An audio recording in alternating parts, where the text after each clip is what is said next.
Senhor Jesus, nós te convidamos, Senhor, a tomar a direção dessa live, dessa transmissão.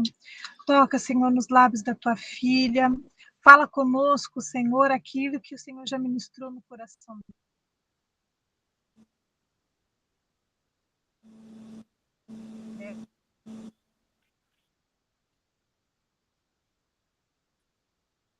Estabelecido aqui, em nome de Jesus. Amém.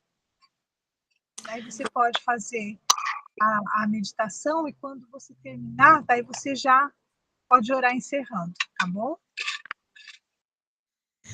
Então, vamos lá. O capítulo 47 de Jeremias é um capítulo bem curtinho, com 7 versículos, mas que, com poucas palavras, Deus, ele está falando aqui sobre a ira dele que vai recair sobre os filisteus, né? Então, eu vou fazer naquela dinâmica de ir lendo cada versículo e fazendo a meditação. Então, começando. Esta, pois, é a mensagem de Yahvé que veio ao profeta Jeremias acerca dos filisteus, antes que o faraó investisse contra a cidade de Gaza.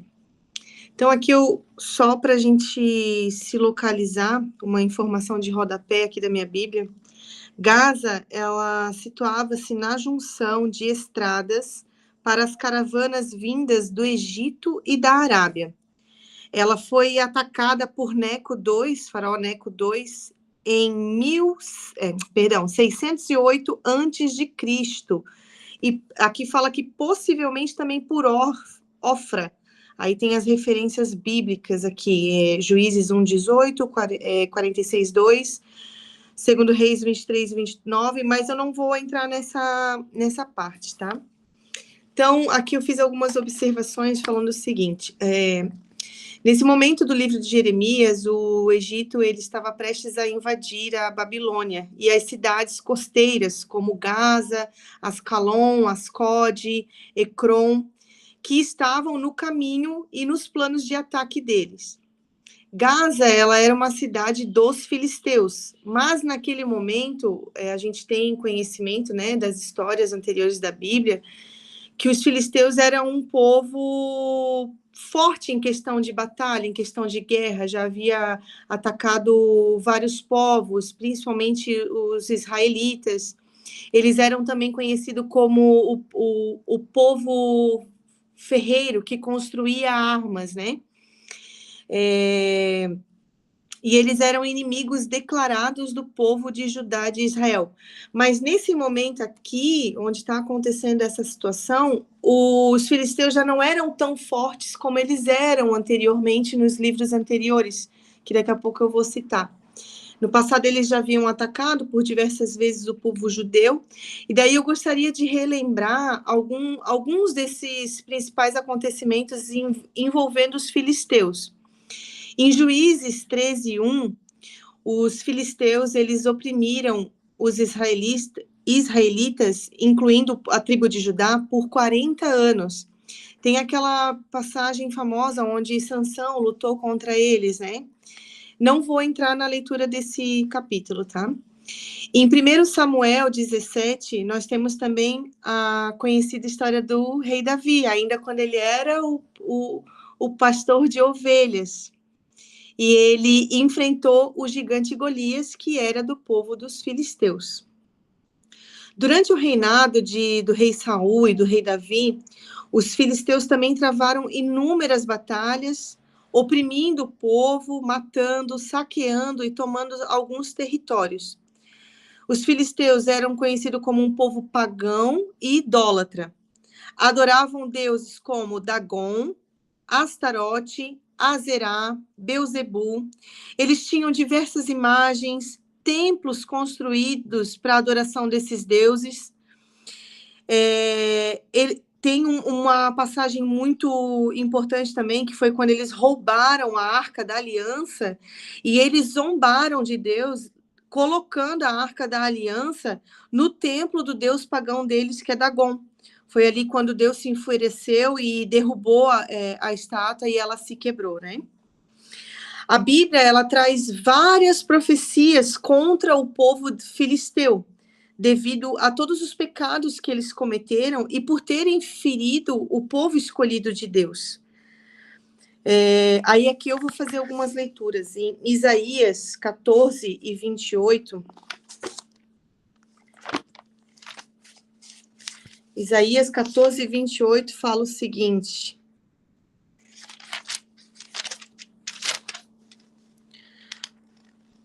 no ano em que morreu o rei Acás, foi recebido este oráculo, esta advertência. Não te alegres, ó Filistéia toda, por ter sido quebrada a vara do castigo que te feria. Porquanto da raiz da cobra brotará uma víbora, e o seu fruto será uma serpente veloz. Os primogênitos dos mais fracos e humildes terão pastagem, os indigentes repousarão em segurança. Mas farei perecer pela fome a tua raiz, e ela tirará a vida dos teus sobreviventes. Tem mais profecias contra o povo filisteu, falando tudo que iria recair de ira sobre eles. Tem em Ezequiel 25:15, tem em Amós 1 e 6, tem em Sofonias 2 e 4, e a palavra de Deus, a palavra dele, ela não muda, né? Ela vem no decorrer desses séculos anteriores ao livro de Jeremias, confirmando a ira que iria recair sobre os filisteus. Então, aqui nesse versículo primeiro que foi lido, Deus está dando a mensagem ao profeta Jeremias sobre os filisteus antes que o Egito atacasse. Continuando no versículo 2, assim diz o Senhor: eis que do norte se elevam as águas, que se transformarão em torrente transbordante. Inundarão esta terra e tudo o que nela existe, as cidades e os seus habitantes. O povo clamará, gritarão todos os moradores desta terra. Quando Deus fala das águas do norte, ele se refere ao exército invasor que viria da Babilônia. E assim como uma torrente transbordante, que é como uma inundação forte, uma enchente, todos iriam sofrer com aquela invasão, inclusive os filisteus. Em Isaías 8 e 7 fala sobre a força dessas águas, né? Eu vou trazer aqui para vocês. Isaías 8 e 7 fala o seguinte: o Eterno está trazendo contra eles as impetuosas e devastadoras águas do rio Eufrates, a saber, o rei da Assíria com todo o seu exército. Ele subirá sobre todos os seus leitos e transbordará por todas as ribanceiras. Então aqui Deus ele dá referência do que seria essas águas, né, que vem do norte, essa força dessas águas, é uma força de um exército invasor que tomaria tudo, né? Continuando, no versículo 3. Ao ouvirem o forte ruído dos cascos dos seus cavalos galopando, ao barulho das suas carruagens de guerra e ao estampido de suas rochas, os pais não se voltarão para acudir os filhos por causa da fraqueza das mãos. E daí, procurando entender o que Deus queria falar aqui sobre essa fraqueza das mãos, né? O barulho dos cavalos. Então, a gente se coloca nesse momento, imaginando como seria a situação, né?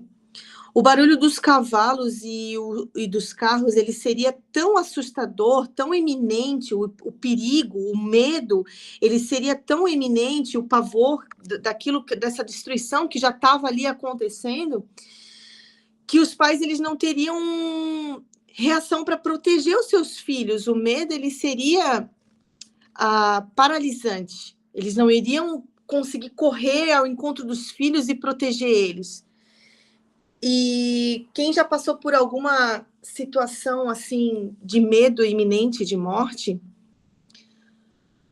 talvez já tenha vivenciado isso, que o medo ele paralisa. A gente não tem como ter noção se a gente vai conseguir reagir ou não. Muitas pessoas paralisam. Eu já tive uma experiência de medo de morte iminente e, na ocasião, na minha lógica, eu teria como reagir. Mas eu não consegui reagir àquilo ali. Não consegui. Então, eu consigo entender o que seria esse medo paralisante. Continuando no versículo 4. Porquanto chegou o dia de destruir todos os filisteus e de exterminar todos os sobreviventes que poderiam prestar alguma ajuda a Tiro e Sidom. Assim, Yahvé destruirá os filisteus, os remanescentes da ilha de Caftor, em Creta. Os filisteus, eles seriam totalmente destruídos. Não iria sobrar ninguém. Nem mesmo os sobreviventes para irem ajudar Tiro e Sidom, que eram dos fenícios. Os remanescentes dos filisteus, o que havia sobrado da ilha de Caftor, em Creta, também seriam totalmente destruídos. Continuando, versículo 5. Os moradores de Gaza raparam a cabeça. Ascalon está em silêncio mortal. Ó remanescente da planície, até quando retalharás o próprio corpo? Aí aqui eu procurei me aprofundar do que significa o raparam a cabeça, né? Então, eu pesquisei que seria sobre... raspar a cabeça seria um sinal de lamento profundo na cultura da época, deixar calvo, né? De luto. Em Isaías 15:2, nós temos referência a esse ato que eles faziam, mas é uma cultura pagã, tá? 15:2, Isaías 15:2. A população das cidades sobe ao templo de Diblon e a seus altares idólatras, para derramar as lágrimas de suas lamentações, por causa de Nebo e de Medeba. Todo o povo Moabe pranteia. Em sinal de luto, todas as cabeças estão raspadas e toda a barba foi cortada. Então, era uma cultura pagã do qual Deus condenava. Eles agiam dessa maneira para representar luto, para demonstrar assim, estou sofrendo. Então, eles pegavam e raspavam a cabeça. As cidades de Gaza e Ascalon, que eram as principais cidades dos filisteus, estariam arrasadas. O silêncio mortal, haveria o silêncio mortal, não haveria choro nem lamentos. O silêncio apenas acompanhava a total destruição. E aí, continuando ali naquela parte onde ele fala que, ó remanescente da planície, até quando retalharás o próprio corpo? Te retalharás, né? Também é uma prática pagã que eles realizavam. Os cortes no corpo e marcas eram práticas comuns entre os povos pagãos, eram feitos em sinal de luto, ligados à idolatria, também ligados à magia ou invocação dos mortos, como se fosse uma maneira, assim, deles homenagearem, invocarem mortos. E daí Deus trouxe para mim a reflexão sobre Levítico 19:28. Deixa eu só achar aqui. Levítico 29:28. Onde Deus já havia orientado sobre essas práticas pagãs, né? E o qual o povo não seguia. O povo pecava contra Deus realizando essas culturas pagãs. Então, eu vou ler aqui, Levítico 19:28, que fala o seguinte: não fareis cortes no corpo como sinal de lamento pela morte de alguém. Também não fareis nenhuma tatuagem. Eu sou Yahvé. Essa versão tá na BKJ, tá? Então, a Bíblia, ela condena, né? Esse mandamento em Levítico tinha como objetivo impedir que Israel se contaminasse com práticas religiosas pagãs. Deus, ele não se agradava dessas práticas religiosas pagãs. Aí eu trouxe também em Romanos 12:2, que eu gostaria de ler. Romanos 12:2, que fala o seguinte: e não vos moldeis ao sistema deste mundo, mas sede transformados pela renovação das vossas mentes, para que experimenteis qual seja a boa, agradável e perfeita vontade de Deus. A palavra de Deus, ela é clara em nos orientar a não viver como o mundo vive, não adotar os costumes e valores dos ímpios, mas sim a andar em santidade e obediência ao Senhor. A palavra de Deus, ela não é como um menu onde você escolhe do que você quer se alimentar e ignora os outros mandamentos conforme o que você gosta ou não gosta. Se você crê em Deus, crê em Jesus Cristo, o Senhor, ele te convida a servir por inteiro, a se santificar integralmente, a se alimentar da palavra dele como um todo. A santidade, ela não abrange apenas a alma. A santidade, ela abrange também todo o nosso corpo. Quando eu refleti aqui sobre essa palavra de Romanos, que Deus, ele fala pra gente, não vos moldeis ao sistema deste mundo. O que ele fala? O que eu entendi, né? A gente está na igreja, a gente está seguindo a palavra de Deus, a gente fala, né, que é servo de Deus, a gente lê a Bíblia, se alimenta da palavra, a gente lê o que Deus se agrada, o que não se agrada, mas a gente prefere nos colocar assim, não estou vendo, não estou entendendo, não é aquilo ali, e prefere, entra por um ouvido, sai pelo outro, sabe o que Deus nos chama a nos santificar, a nos estar dentro da palavra dele, mas a gente prefere fechar os olhos e os ouvidos e seguir a vida dessa maneira, ainda mantendo pecados, mantendo impurezas na nossa vida, né? Então, a palavra de Deus, ela é clara, não vos moldeis ao sistema desse mundo, mas sede transformados pela renovação das vossas mentes, para que experimenteis quais seja a boa e agradável e perfeita vontade de Deus. Então, aqui Deus fala, para a gente poder experimentar a boa, agradável e perfeita vontade de Deus, a gente não pode se moldar ao sistema do mundo. A gente não pode aceitar aquilo que o mundo nos impõe. A gente precisa se santificar a Deus de corpo e alma e espírito. Continuando, no versículo 6. Espada de Yahvé, quando acalmarás? Quando repousarás? Retorna, pois, a tua bainha, descansa e aquieta-te. É como se alguém questionasse até quando que a ira de Deus iria recair sobre os povos. Quando que a espada, ela seria guardada, quando é que ela iria descansar, né?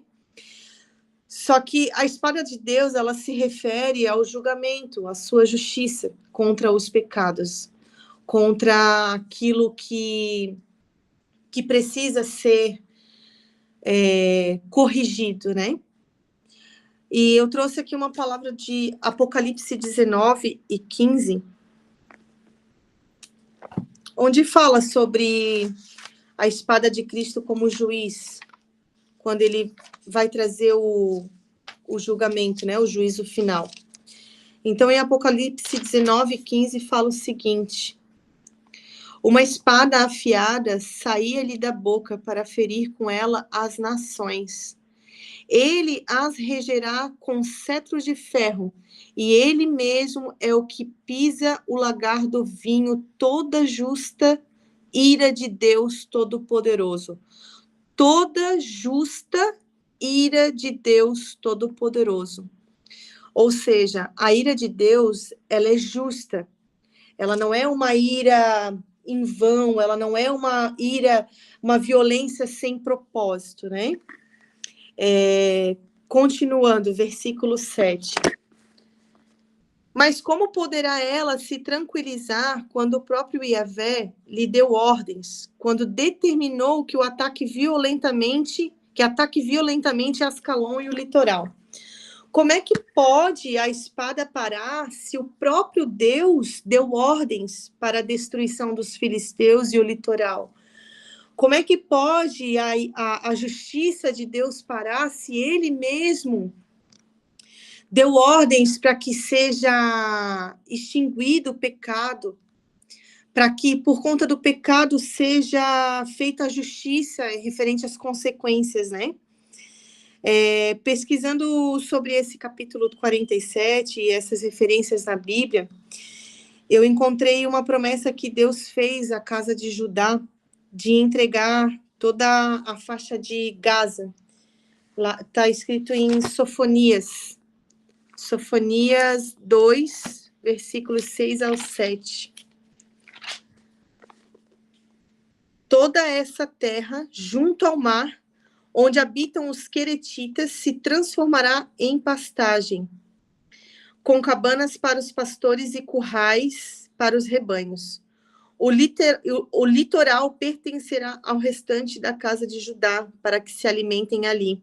Ao pôr do sol se deitarão nas casas de Ascalon, pois Yahvé, o seu Elohim, Deus, zelará por eles e restaurará o seu destino, trazendo-os de volta ao cativeiro. Para nós finalizarmos, Deus ele nos mostra que ele julga o pecado com justiça. O seu juízo ele é certo e justo, e não com uma violência sem propósito, como eu havia dito anteriormente. O chamado de Deus ele envolve obediência total, santidade integral. Deus ele é real e é santo. E se somos feitos, como a palavra dele fala que somos feitos à sua imagem e semelhança, ele também nos convida a buscar por santificação e não se igualar ao mundo e às suas práticas.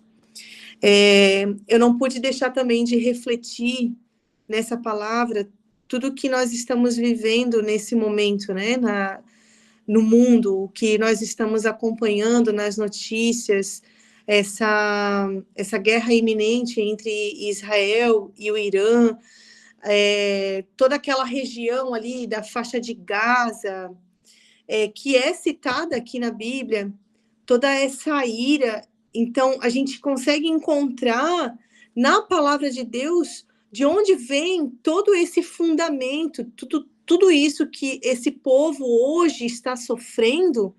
Às vezes a gente olha assim, meu Deus, aquele povo está sofrendo tanto, né? A gente vê imagens na internet lá das regiões do Irã, da faixa de Gaza e as regiões ali ao redor. Um povo sofrido, um povo que padece, um povo que está morrendo, um povo que não tem mais acesso a alimento. A gente fica compadecido. Só que nós estamos sendo testemunhas, assim como Jeremias ele foi testemunha quando ele foi levado para o Egito, da consequência da desobediência. Hoje nós, servos de Deus, estamos acompanhando as notícias e vendo as consequências da desobediência. Tudo isso que está acontecendo hoje com esses povos é consequência da desobediência. E já estava na palavra. Já estava desde, olha quanto tempo, né, que a palavra de Deus vem falando que a ira dele iria se recair sobre esse povo e iria acontecer uma total destruição. Está em Apocalipse também, né? A gente está vendo que tudo tem acontecido conforme já estava escrito na palavra. A vinda de Jesus ela está muito breve. Os últimos acontecimentos já confirmam que precedem a vinda de Jesus. Então, eu acho que isso é um convite para nós a nos santificar em Deus, a buscar se alimentar da palavra. Se existe algum pecado entre nós, nos arrepender, pedir perdão a Deus, nos santificar, buscar a santificação, porque já não há mais tempo de se manter em pecado. Não há mais tempo de pensar assim, e ir empurrando com a barriga, sabe? De ficar... Não, ainda tem tempo. Só isso aqui eu não consigo. Eu tô orando. Deus, uma hora Deus vai tocar no meu coração para esse pecado eu parar de pecar. Não tem mais tempo, gente. Não tem mais tempo. Jesus, ele tá chamando a sua noiva a limpar as suas vestes, porque ele tá voltando. Ele tá voltando e é breve. E a Bíblia fala que a gente nem ele mesmo sabe quando é, né? A hora que Deus mandar ele descer com a espada para o juízo final, ele vai vir. Apenas Deus sabe a hora que ele vai mandar. Deus, ele vem avisando o seu povo, ele vem avisando sobre a sua ira que vai recair, ele vem dando profecias, ele vem falando santifica-se, ele vem falando muda, se arrepende, mas vai chegar uma hora que ele já não vai mais avisar, vai acontecer a vinda de Jesus com a sua espada afiada, vai vir em juízo final, e quem não tiver santificado, quem não tiver com as suas lamparinas acesas, cheias, perseverante, prontos, com as vestes limpas, infelizmente vai ficar para ver toda a destruição que irá acontecer, né? É isso que eu quero trazer hoje. Foi uma palavra breve, mas que traz uma reflexão muito profunda sobre as consequências que irão acontecer. E espero que isso tenha falado ao coração de cada um, para quem for necessário. E é isso. Alguém gostaria de falar alguma coisa?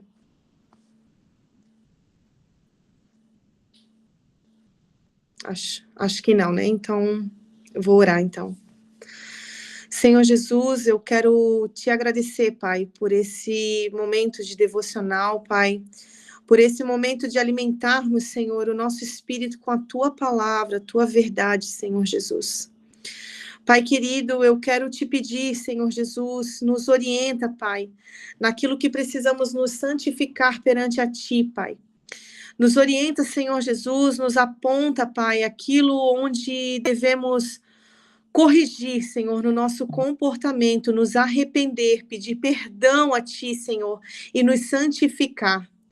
Pai querido, nos dê força, Senhor, nos dê força, nos renove, Senhor, no Espírito Santo de Deus, para que consigamos, Senhor, limpar as nossas vestes, Senhor Jesus, para que possamos ser filhos obedientes, Senhor, e que não venhamos sofrer o peso da ira de Deus, Senhor, contra nós, Senhor Jesus. Não queremos ficar aqui para ver o que irá acontecer.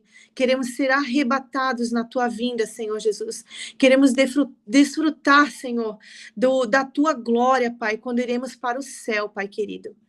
Senhor Jesus, que essa palavra toque no coração de cada um que está aqui nesse momento e daqueles que irão assistir futuramente, Pai, convidando a ser filhos obedientes a Ti e ser integralmente, tanto de corpo quanto de alma, servos a Ti e obedientes, Pai, santificados. Em nome de Jesus eu te agradeço. Amém.